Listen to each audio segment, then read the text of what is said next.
Hi guys, welcome back to my channel. कैसे हैं आप सब? आई होप आप सब अच्छे होंगे। तो यहाँ पर मैं निकल गई थी घर से। मुझे जाना था आज हॉस्पिटल क्योंकि मेरा कुछ प्रॉब्लम है हेल्थ का, तो मुझे उसे दिखाने के लिए डॉक्टर से मिलने जाना था। और उसकी अपॉइंटमेंट मैंने बीएल कपूर हॉस्पिटल ले रखी थी, जो राजेंद्र प्लेस में है, पैनल में है। तो हम लोग उसी के लिए जा रहे थे। तो भाई मेट्रो का जो रूट है भैया, पूरा एकदम, मैं तो आज बहुत टाइम बाद निकली। अब देख सकते हो पीछे पूरा मेट्रो का काम चल रहा है, और ये पूरा रोड हुआ करता था किसी टाइम पे, और इसमें यहाँ पे खूब ट्रैफिक हुआ करता था। अब ये सब मेट्रो का काम चल रहा है, और इसे चलते चलते अब लगभग 2-3 साल हो चुके हैं। और अभी भी मुझे ऐसा लगता है देख के कि 1-1.5 साल इसको और लगेगा। ये कंटिन्यूसली चल रहा है। हमारे घर से निकल के अगर आप दूसरी तरफ जा रहे हो तो पहली बात तो आपको कोई कन्वेंस नहीं मिल रहा है, जाम बहुत ज़्यादा लग जाता है।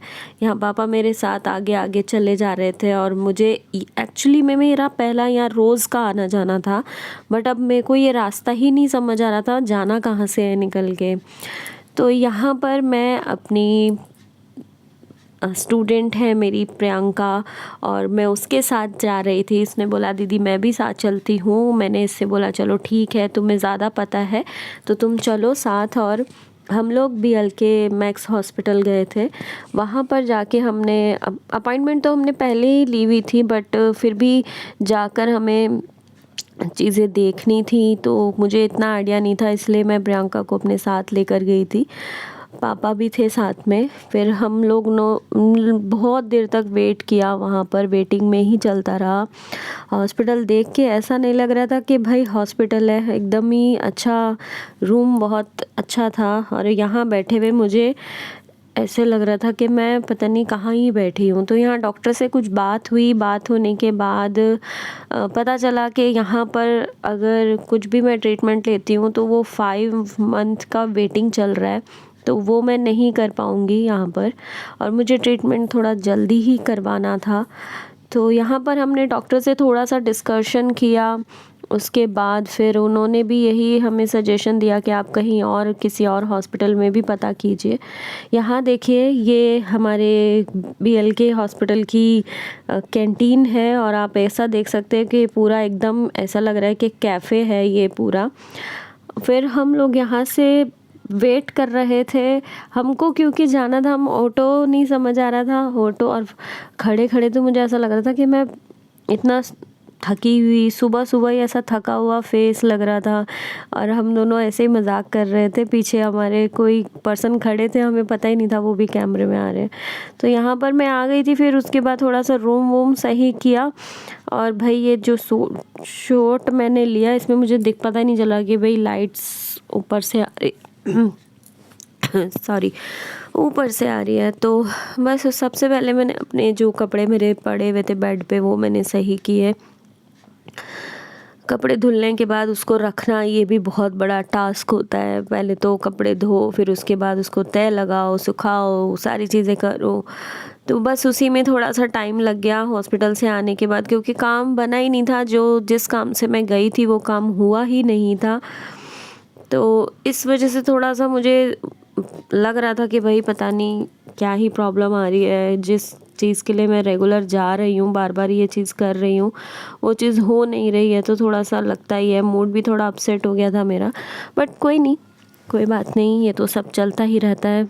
बस फिर मुझे क्लास के लिए निकलना था, और फिर मैं क्लास के लिए निकल गई थी। मैंने कहा चलो अब क्लास तो जाना ही है, नहीं तो फिर मेरे को थोड़ी ऑफ भी लेने हैं। बट अभी कुछ पता ही नहीं चला था, तो फिर मैं क्लास के लिए निकल रही थी और मैं भूल गई थी। मुझे अपना एक स्कार्फ़ लेना था। बाहर मौसम भी थोड़ा चेंज है, धूल मिट्टी भी ज़्यादा हो रही है आजकल, तो थोड़ा फिर मैं वापस आई, वापस लेके मैं स्कार्फ़ निकली। फिर मैं अपनी क्लास पर पहुंच गई थी। बहुत बारिश थी बाहर।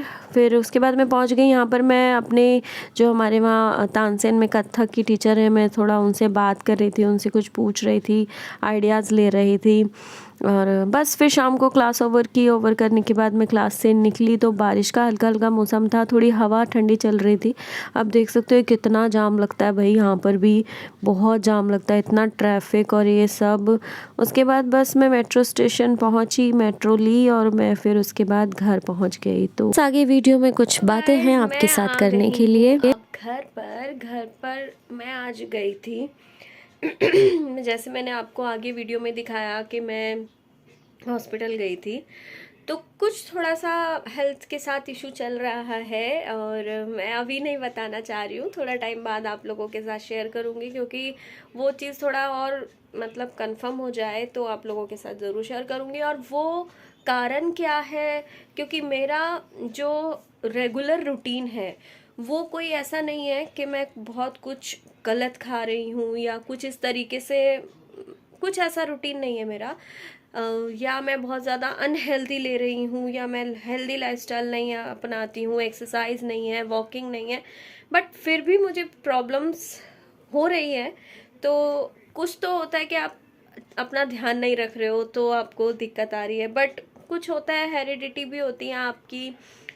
मेरे मतलब मम्मी को प्रॉब्लम है तो मुझे हो जाएगी या ऐसा कुछ होता है, सभी ऐसा बोलते हैं। क्योंकि मैं इन चीज़ों का इतना ध्यान रखती हूँ, मेरे को बहुत सारे हेल्थ इश्यूज़ हैं, उसके बाद भी मैं सारी चीज़ें करती रहती हूँ। और हेल्थ इश्यूज़ के बारे में मैंने हमेशा बात की है और वो भी मैंने कैसे ठीक किए हैं और अभी तक मैं ठीक करती आई हूँ। लेकिन कुछ प्रॉब्लम ऐसी है कि इसका कोई ना तो मेडिसिन है, ना ही कोई ना ही कोई इसका ऐसा रीज़न है कि ये क्यों होता है, किस लिए होता है वो मैं आप लोगों को ना मेंशन कर दूंगी बाद में। पहले मैं थोड़ा और देख लूँ क्या हो सकता है। बस यही है कि आप लोग देखते रहिए और जुड़े रहिए मेरे साथ, जब तक मतलब जो चल रहा है, जो भी आगे होगा। और ये आगे आने वाले वीडियोस में मैं क्लियर करने वाली हूँ कि कैसे, क्यों और क्या क्या चीज़ें आप नहीं भी करते और करते भी हो तो भी आप लोगों के साथ क्या क्या प्रॉब्लम्स आती हैं। मैं बहुत कुछ ध्यान रखती हूँ, चीज़ें मैं लिमिटेड लेती हूँ, जितनी मेरी एज है उसके अकॉर्डिंग मैं बहुत चीज़ों को कंट्रोल करती हूँ। फिर भी दिक्कत आती हैं तो या तो वो आपकी कोई पुरानी प्रॉब्लम है या आप स्ट्रेस लेते हो, क्या ही है। क्योंकि डॉक्टर से बात करो तो डॉक्टर कहता है ये इसका कोई कारण नहीं है, आपके हेल्थ इश्यूज़ हैं उसका कोई कारण नहीं है। आपको, मेरे को बीपी प्रॉब्लम है, बहुत ज़्यादा मैं गुस्सा भी आ जाता है मुझे, मेरे मतलब हो जाता है, बट उसका कोई ऐसा खासी कारण नहीं है। और मैं नहीं मानती कि बहुत ज़्यादा स्ट्रेस तो हर किसी की लाइफ में, लेकिन हमारे कुछ अंदरूनी, या तो मुझे ऐसा लगता है ब्लड में कुछ सेल्स होते हैं जो इंक्रीज हो जाते हैं जिसकी वजह से ये सारी दिक्कतें आती हैं। तो हेल्थ तो चलती रहती है, बट आप लोग रेगुलर लाइफ में, जैसा कि मैं बता रही हूँ, एक्सरसाइज, वॉकिंग, लिमिटेड तरीके से ऑयल यूज़ करो खाने में, बहुत ज़्यादा ऑयल नहीं। मैं ये नहीं कहती कुछ मत खाओ, ऐसा नहीं है कि मैं कुछ नहीं खाती, खाती हूँ मैं बाहर का भी, बट मैं हाँ तला हुआ और ये सारी चीज़ें मैं अवॉइड करती हूँ। जो भी खाती हूँ मैं घर में बनाती हूँ, चाहे मैं उसको ऑयल के साथ बना रही हूँ या जैसे भी बना रही हूँ वो मैं खाती हूँ। रेयर होता है कि मैं घर के बाहर से लेके कुछ कभी खाती हूँ, वो महीना 2 महीना में कभी मुझे अच्छा लगा तो मैंने खा लिया, नहीं तो ऐसा नहीं है। आप घर में बना के खा सकते हो, कोई भी चीज़ कोई नुकसान नहीं करती। हेल्थ है बिगड़ती रहती है, बट एक्सरसाइज और रेगुलर वॉकिंग करते रहिए और जितना हो सके थोड़ा स्ट्रेस फ्री खुश रहने की कोशिश करें, जो मैं करती हूँ, करनी भी चाहिए। मैं अपने स्टूडेंट्स के साथ, बच्चों के साथ, फैमिली में कोशिश करती हूँ कि मैं ठीक रहूँ। हमारा जो मेंटल प्रेशर होता है, जो हमारी टेंशन्स होती हैं, जो हमारा स्ट्रेस होता है, या हमें कोई ना कोई बात पिंच कर रही होती है, तभी हमें बीमारी ज़्यादा पकड़ती है। ये मेरा खुद का पर्सनल एक्सपीरियंस है। तो चलिए मिलते हैं नेक्स्ट वीडियो में, कुछ ना कुछ बातें ऐसी चलती ही रहेंगी। तब तक के लिए बाय।